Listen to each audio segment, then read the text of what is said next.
أعوذ بالله من الشيطان الرجيم. بسم الله الرحمن الرحيم. يا أيها الذين آمنوا هاغ کسانو چی ایمان مراوڑے کونو شیطاسو قوامین بالقسط قائم پا انصاف پا عدل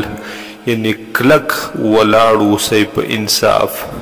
شهداء لله او شیطاسو گواہی ورکون کی خاص د اللہ دبارا ولو علی انفسکم اگر چوی دا گواہی پا خلاف د نفسون استاسو او الوالدین والاقربین او اگر چوی پا خلاف د والدین استاسو او د رشتہ داران استاسو یعنی د حق اقرار کوئی إن يكن غنيا أو فقيرا کچرتوی د چا د بار چې گواہی ورکوي یا د چا په خلاف چې گواہی ورکوي مالدارا او فقيرا او یا غریب فالله اولا بهما پس الله تعالی ډیر مستحق دی د دواړو نه فلا تتبعوا الهوى پس تابعداري مکوئ تاسو د خواهشاتو ان تعدلوا چی واوڑی تاسو دا عدلنا دا انصافنا وَإِن تَلْعُوا او کچرتک کگی کئی تاسو جب لرا او توردو یا اعراض وکئی وَإِن تَلْعُوا مانا دا چی غلط بیانی وکئی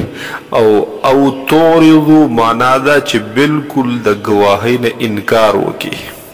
فَإِنَّ اللَّهَ كَانَ بِمَا تَعْمَلُونَ خَبِيرًا نو پس بیشک اللہ تعالی دے پہا غسجتا سوئی کوئی خبردارا یا ایوہ الذین آمنوا اے ہاغ کسانو چی ایمان مراوڑے ایمان راوڑے تاسو چی پجبمو ایمان راوڑے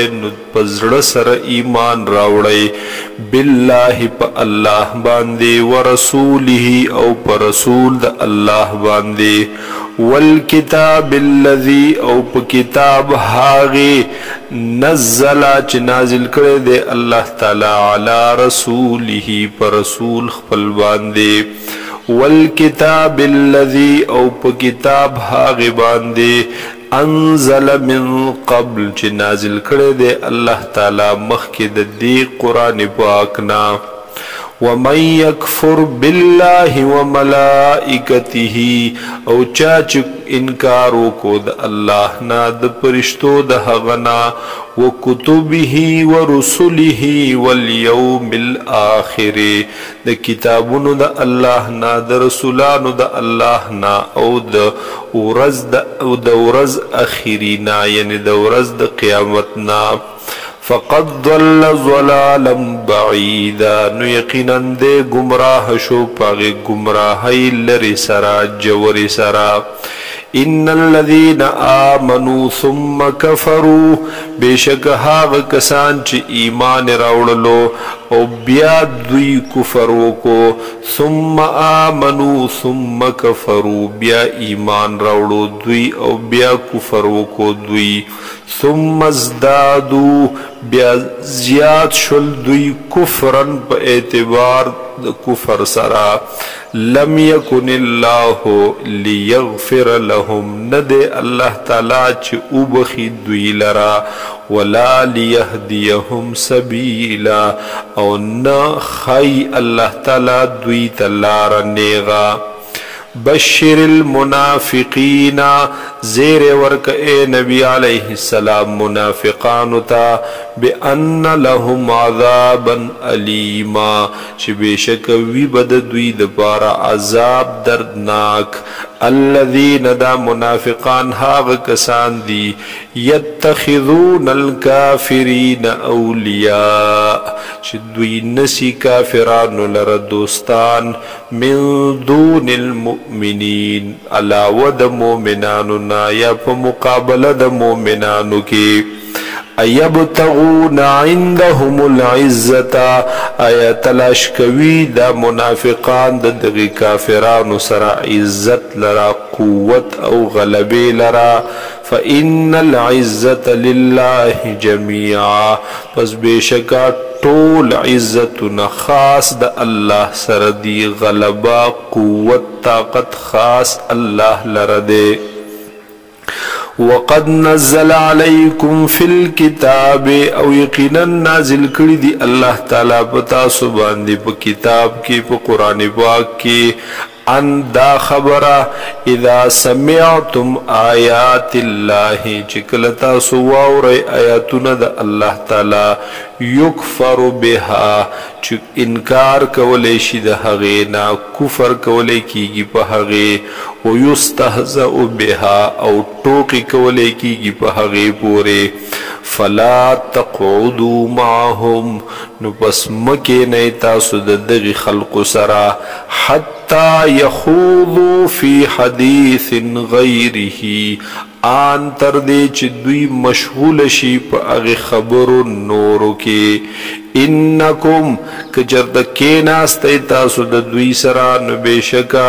تاسو اذن شیب په دغه وخت کې مثلهم پشاند دوی ان الله جامع المنافقین والکافرین بیشک الله تعالی جمع کون کې د منافقانو او کافرانو لرا فی جهنم جميعا جهنم کې ټول پټولا الذين يتربصون بكم دا منافقان هاغ کسان دي چې دوی انتظار کوي ستاسو په حق لا مختلف مصیبتونو تکلیفونو فإن كان لكم فتح من الله پس کچرتا ویستاسو دفار فتح د جانب د الله نا قالوا نوید منافقان علم نکم معکم ولی من نوستاسو سرا یعنی من یقینا ستاسو ملگری ہوئی وَإِن كَانَ لِلْكَافِرِينَ نَصِيبٌ او کجردوی د کافرانو د پارس حصہ د فتحنا یعنی اغیس ظاهری فتح عمومی قالوا نویدوی دا منافقان علم نستحوذ علیکم ایا من نو غالب شوی پتاسو یعنی دا منافقان کافرانو توائی که من هغه ملګرتیا کړې وې نو بیا به تاسو غلبه نه و موندلی بلکې بیا به موږ او د مسلمانان به غالب شي په تاسو ونمنعکم من المؤمنین او آیا ندی منع کړي موږ ستاسو نه د مؤمنان د مؤمنانو لرا یعنی دا خو موږ ستاسو نه د مؤمنان اخوا کړل منع وکړل موږ ملګرتیا ونه کړل نو ستاسو په مقابله کې کمزوري شول فالله يحكم بينكم بس الله تعالی به فیصلو کی پمنس تاسو کی یوم القیامت پورز د قیامت ولن يجعل الله للكافرين او ندگر زول الله تعالی د کافرانو د بار علی المؤمنین په مؤمنانو باندې سبیلا سلار د حجت بازی سلار د غلبی یعنی دوی هرگز په مسلمان غالب کېدل نشي